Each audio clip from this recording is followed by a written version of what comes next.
Welcome back. Now with the weather like it is here on the First Coast, it's rainy, it's sunny, and then it's rainy for days on end. It's hard to imagine a season change is in the near future, but even though we may not see the leaves change for a little while, the fall movie lineup is already creating buzz. So what flicks should you add to your must-watch list? Joey's got some suggestions, of course. So first up, kind of making, it's a remake of a TV movie. Right. It. Yeah, listen, I've never, listen, I have said on this show numerous times, I love a scary movie. Yes. This one, though, is my limits. Like, I know. Anyways, it's kind of a remake, like Kathleen said, the 1990 movie. It's based on Stephen King's best-selling novel. It takes place in Derry, Maine, where kids start to disappear. So this kind of breakfast club group of kids realize that Pennywise, the terrifying clown, is taking the kids, and they band together to fight back. No. So if you're a scary movie kind of person, this is for you. It comes out September the 8th. I expect it to be a big hit of the fall, just because it happens to release right around that Halloween time. And everybody loves a scary movie. And it's nothing like the original. Like the original was made in the 80s. It doesn't look that scary. No, this is terrifying. This is terrifying. This is scary. This is the things you picture if you're scared of clowns and what they would look like in your nightmares. That's what it looks like in this movie. Yeah, no way, no chance. Not a fan. That's not part of my must see. Next. Nope.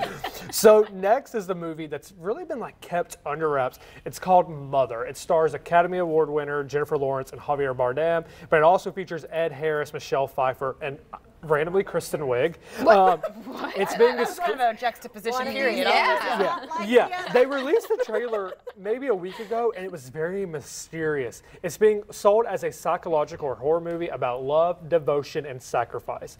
It's directed by Darren Aronofsky, who also directed a little-known scary movie called Black Swan. Oh, yes. Which, if you know about that was a critical hit, a box office hit. Natalie Portman won the Oscar.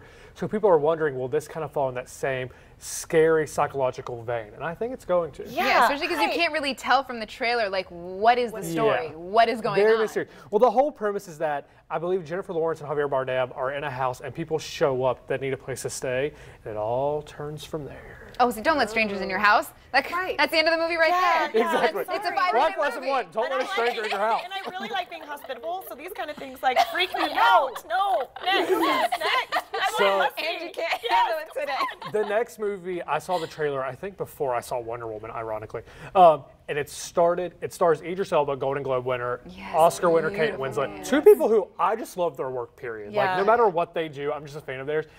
It features, Idris Elba plays a doctor, Kate Winslet plays a photojournalist who, weather kind of delays their flight, and they kind of agree, let's just rent a charter plane together. They rent a charter plane, and all things go wrong. The plane crashes on a snowy mountain. They're literally on the top of the mountain, and they realize they've got to depend on a stranger to keep themselves alive. Wait, there's a stranger on top of the mountain? No. They're strangers. They don't know each other. That's what happens. I'm in my head, I'm like, this is funny. Different movie. Different movie. But they are depending, so I'm going to trust you to make sure I survive. It's going to be great, based on a book. I think it's going to be a big hit. I expect this one to get some award season love. Okay, I'll see this. Yeah.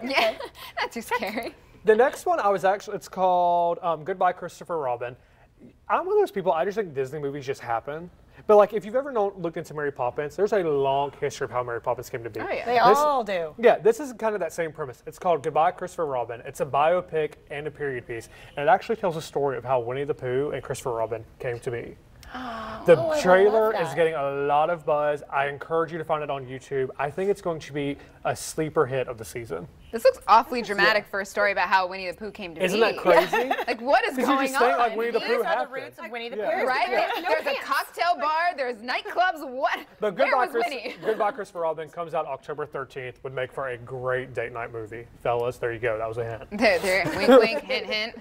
We'll see. Oh, so next, I'm thrilled about this. Catalina's my superhero girl. Absolutely. We get it. All Me day. too. So, yeah, listen. So if you know anything about superheroes, Marvel has dominated the superhero world. Wonder Woman. Well, I was going to say, and then this summer, DC Comics had to be honest, I think it surprised them, a surprise hit of Wonder Woman.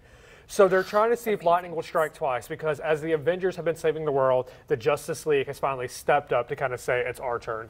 If you know anything about Batman versus Superman, Batman's now happier. He has faith in Superman. So Batman, Superman, and Gal Gadot as Wonder Woman, who became a superstar this summer.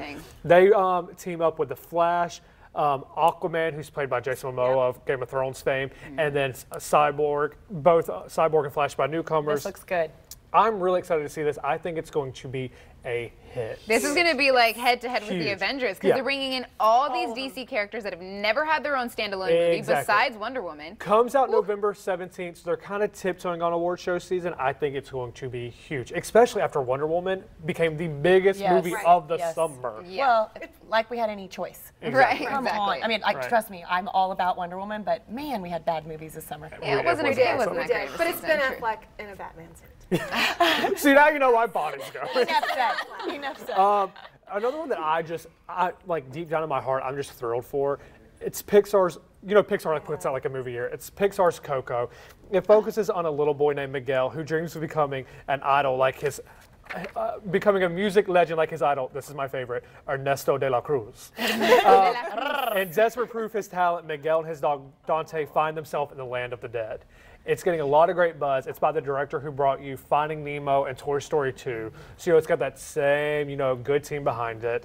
I'm really excited for it. It's The previews have been funny. Yes, and I think it's going to be a great move for the entire family. Because what happens is when the fall and Christmas come around, it becomes award show season. And the movies aren't always the most family friendly. But I think Coco is going to be that movie. And it's got such a sweet message. Like, it brings in a lot of like Mexican culture, kind of Day of the Dead kind of thing. Yeah. And I think that's just it. To put it on that kind of platform and to make it such a in a way that kids can understand. Because Day of the Dead can be quite scary. Right. Well, without understanding it can be. But this is such a sweet, heartwarming way of sharing that story. So yes, of course, the little brown girl is all about Coco. I think that's great. I can't wait. Super excited. Okay, out of all of these movies, which ones are you actually going to see? Absolutely, without a doubt. Justice League. Yeah. Minus the first two, probably all of them. Come on, Angie. I will not. I'll hold your hand during it. No chance. I'm not going to see it, but I want to see Mother just for the pure fact of they're very tight-lipped about what the plot is. I'm gonna have to wait and see what it. See what it really is. Yeah. See, but that's too scary. That's stuff my nightmares are made of. But that's what makes me that kind of annoys me. It's I want to know. I want to know whether or not it's going to suck. Right. And I by the trailers, sometimes you can tell if a movie's going to be bad or not. That one kind of seems like. Right, but you can't tell. You don't know. We'll see. Well, Joey, thank you as always for bringing the entertainment, the movies, the glam, the Hollywood glam to the chat. All right, and stay with us. We will be right back.